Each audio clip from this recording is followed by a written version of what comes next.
my sons, would you hear my oath of moment? We will hear your oath, War Master. And we will witness it. Do you, Horus, accept your role in this? Will you take your vengeance to those who defy you, and turn from the glory of all you have helped create? Do you swear that you shall leave none alive who stand against the future of humanity? And do you pledge to do honor to the 16th Legion? On this matter, and by this weapon, I swear. Thank you, my sons. Now, we have a war to wage, my sons. What say you? Lupercal! Lupercal! Lupercal! Lupercal! Lupercal!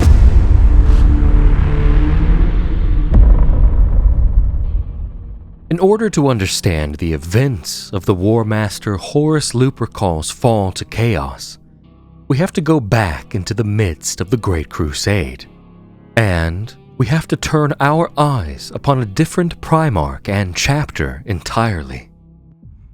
Lorgar Aurelian, Primarch of the 17th Legion, the Word-Bearers, along with his first chaplain Erebus and his adoptive father and first captain, Cor Ferran.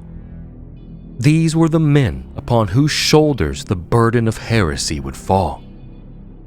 While their fall to the influence of the Imperium and the subsequent scheming that came after is something that warrants a close look at in a video of its own, we'll still cover the basics here to understand their influence on the War Master himself.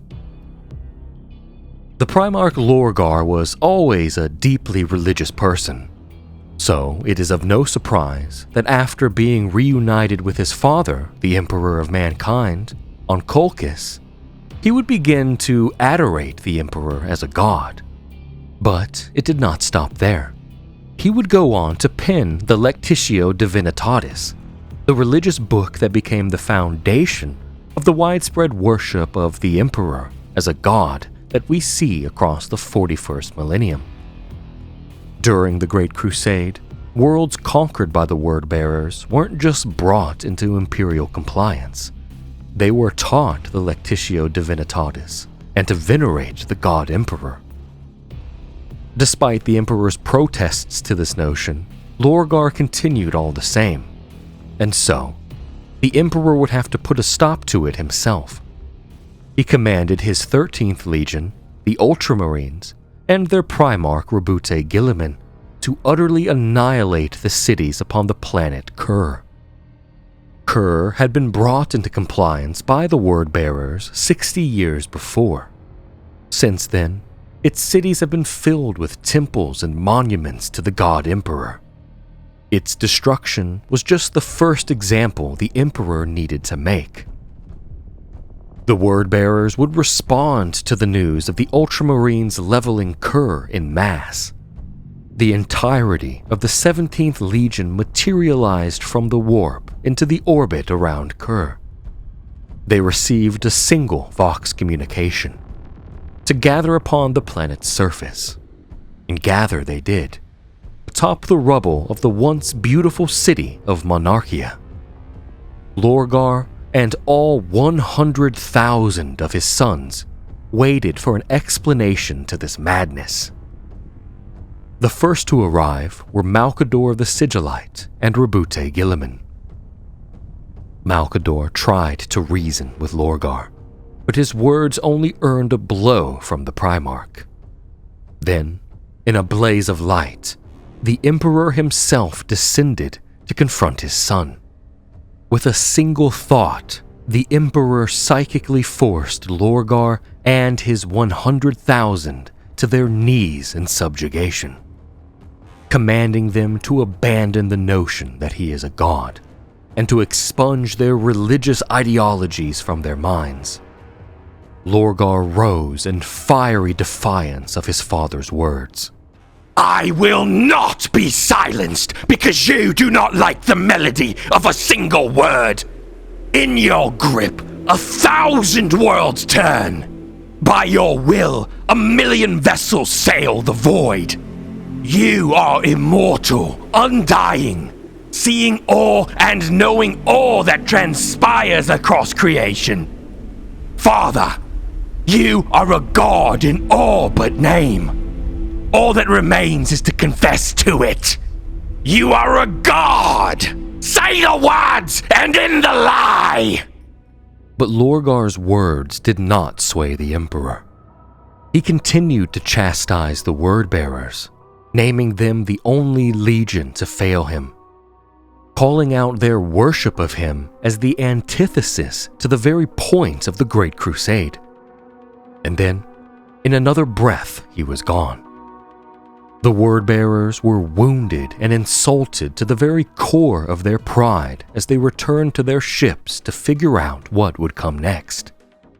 But Lorgar's faith was never just a mask. It was what defined him, and those closest to him would exploit it.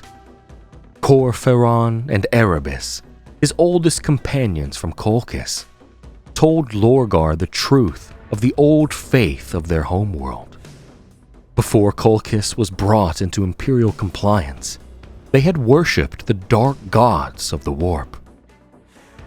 To make a long story short, with the promise to make an eventual video on this long story itself, Lorgar would willingly give himself to chaos, fulfilling that longing to have faith in a higher power. He knew this newfound truth would need to be shared, and that eventually the Emperor would need to fall. So, his trusted were sent to mingle among other legions, creating or infiltrating the not-so-secret warrior lodges that spread among them. First Chaplain Erebus would find himself aboard the Vengeful Spirit, the flagship of the Luna Wolves, and their primarch, the War Master Horus Lupercal, where the most prolific seeds of heresy would be sown.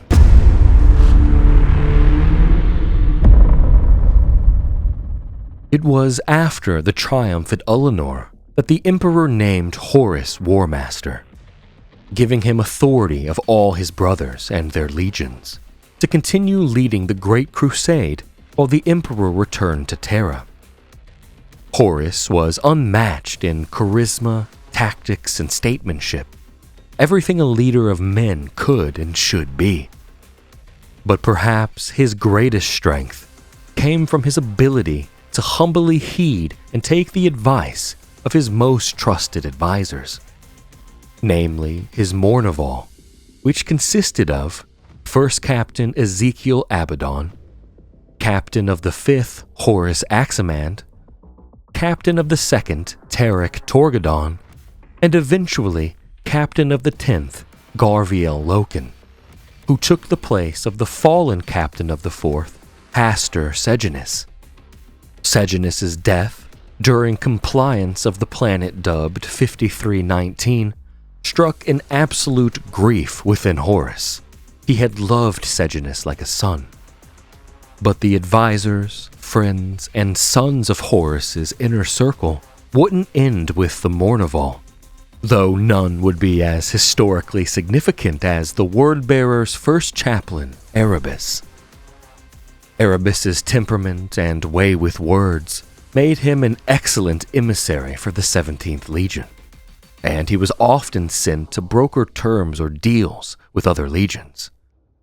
Though, with his arrival upon the Vengeful Spirit, seeing the pressures and countless voices that knocked and screamed at the War Master's door, Erebus would decide to not add to the War Master's plate, and instead offered his aid and advice to help lessen that load.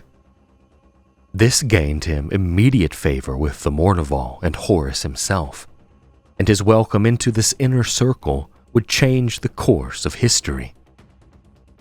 During the Great Crusade, Horus and his legion, the Luna Wolves, responded to a call from aid from his brother Sanguinius's legion, the Blood Angels.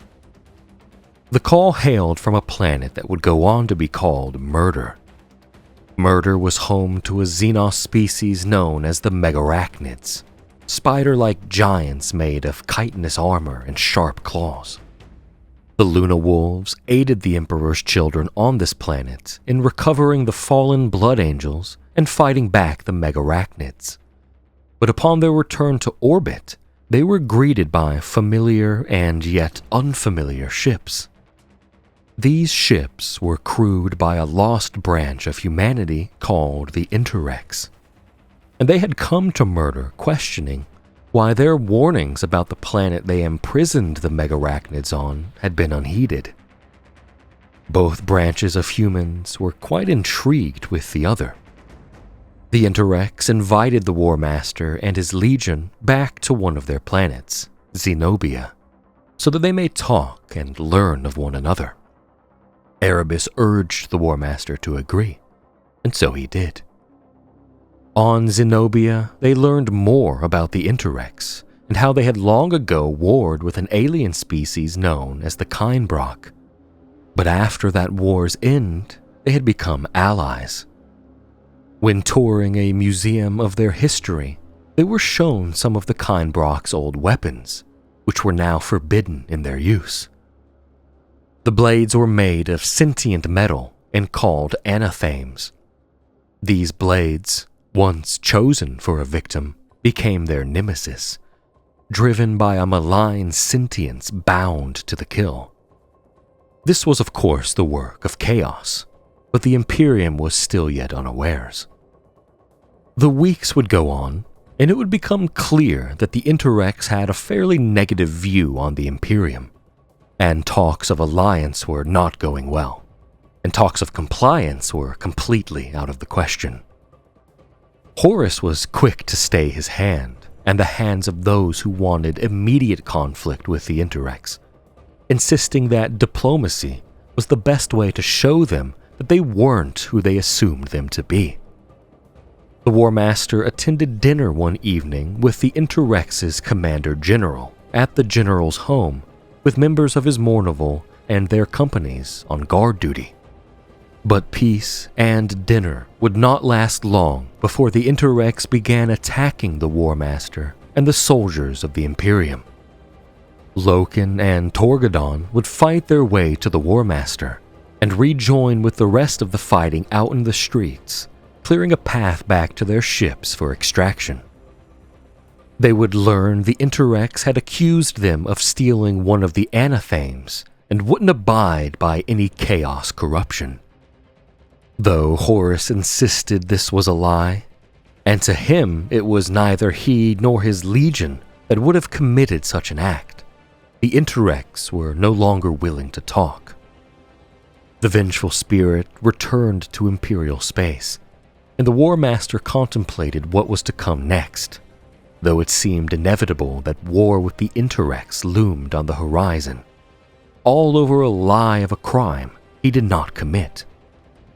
But deep below in the vengeful spirit, in the lowest vaults where only vermin and insects lived, Erebus slipped the stolen Anathame into its hidden casket and closed the lid. The seeds of corruption were already sown, and with the Anathame, he would reap the galaxy in half.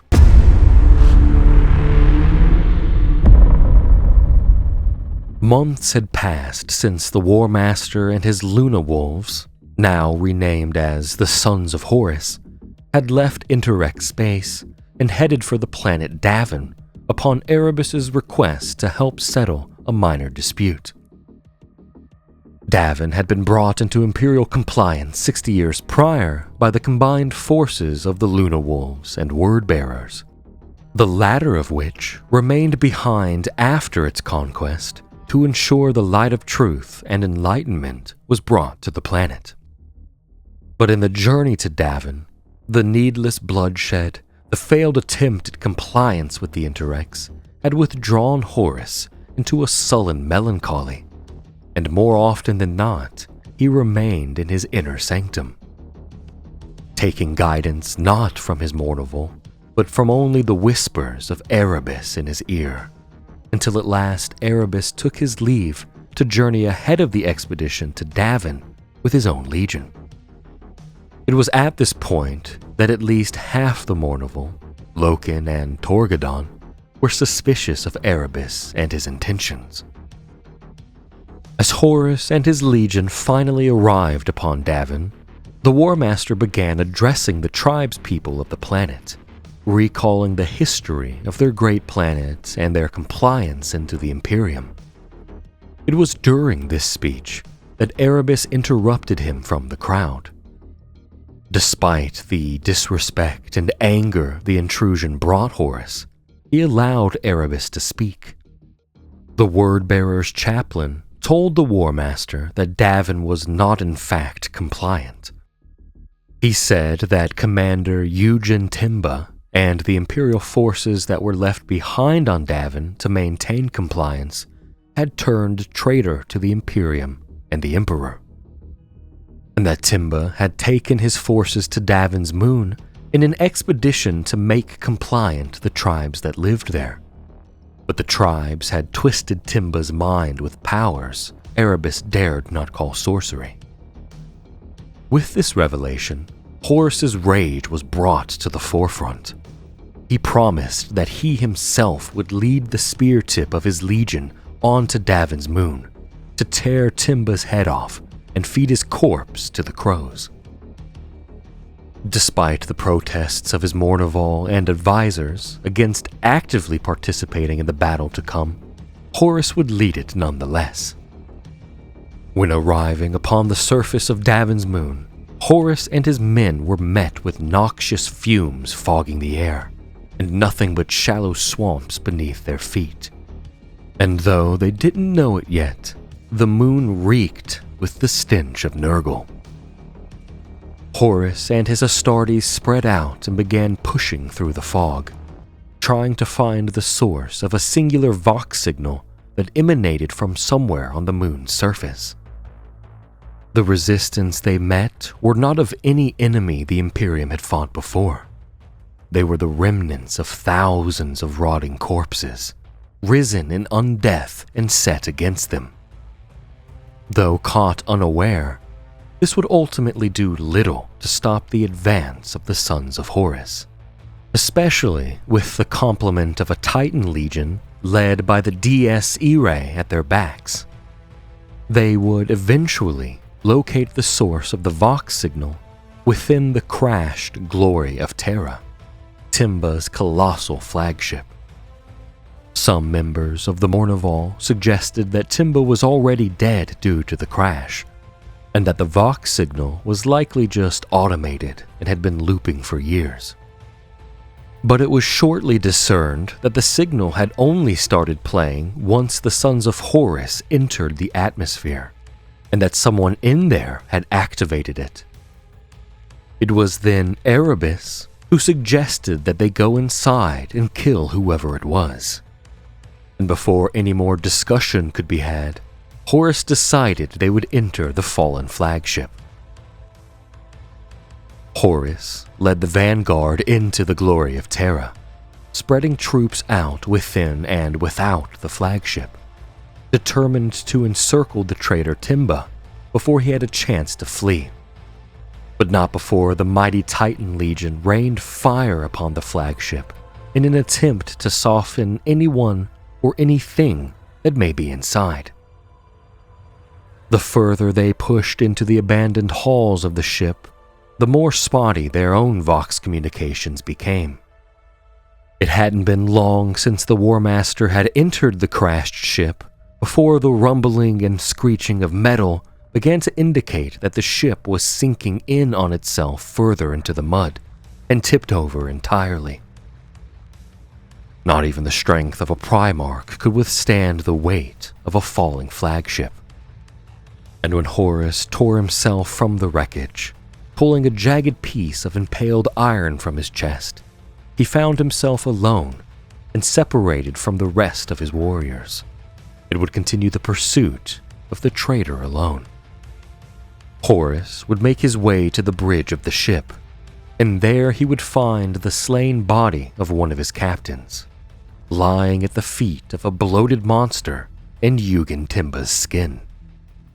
The two spoke for a brief moment, Timba inviting Horus to accept the powers of the warp, of chaos, speaking to him of the heights he could achieve and of the destiny that awaited him. Horus lunged at Timba and the fight began.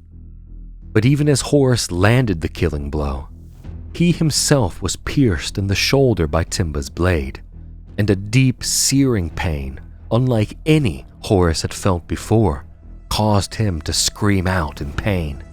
He was pierced by the Anathame Erebus had stolen and given to Timba, unaware of the chaplain's treachery and the warp-infused poison now coursing through his veins.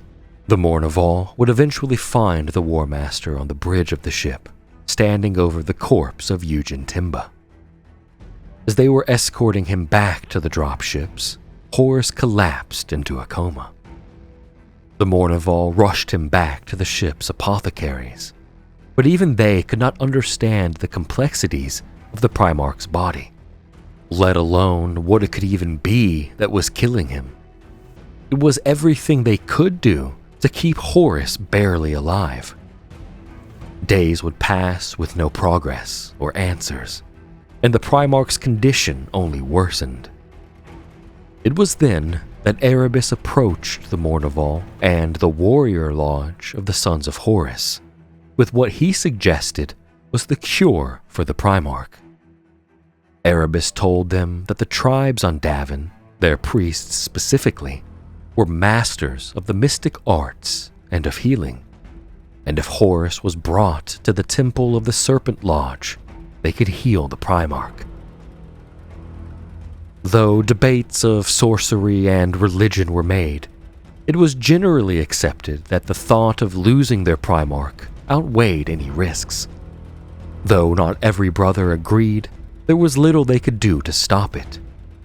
Horus's comatose body was brought to Davin and placed in the temple of the Serpent Lodge. The Delphos gate was shut behind Horus, and it is said that a man in need of healing is shut inside and left to whatever the eternal spirits of deceased things decreed for him. If he is destined to live, he shall open the gate for himself, and if he doesn't, the gate will be opened in 9 days, and his body burned before being cast into the pool. In truth, this ritual allows one's spirit to dwell within the warp, and when Horus opened his eyes in the Imperium, he initially thought he was dead. Within the warp, Horus followed visions of wolves and other omens, until he ran into his long-dead son, Pastor Sejanus. In truth, this was not Sejanus at all. Rather, in secret, with the tribe priestess of the Serpent Lodge, Erebus too performed a ritual to allow his soul to enter into the warp, where he could there, under the guise of a beloved son, turn Horus to the side of chaos. The vision of Sejanus carried Horus across space and time. He was shown the truth of his birth and that of his brothers in the Emperor's hidden labs beneath the Himalayan mountains, revealing to Horus the Emperor's lies, convincing him that the ultimate goal was for the Great Crusade to achieve a resounding success so that the Emperor alone could ascend to godhood and leave his forgotten warrior sons behind to serve as wardens of the galaxy. Horus was then shown a future where he was Emperor, and a better Emperor than his father could ever be. All of this deeply angered Horus. But his brother Magnus the Red also appeared to Horus in the warp, to warn his brother. He begged Horus to see that Erebus's visions were lies, and that the Emperor's future was not set in stone. Erebus dropped the guise of Sejanus and told the War Master that everything he'd shown him was still true, claiming that even his Primarch Lorgar had already pledged himself to chaos when the Emperor rejected his worship. With that, Horus had reached a decision, and moments later, the Delphos gate at the Temple of the Serpent Lodge began to open, heralding the opening of heresy.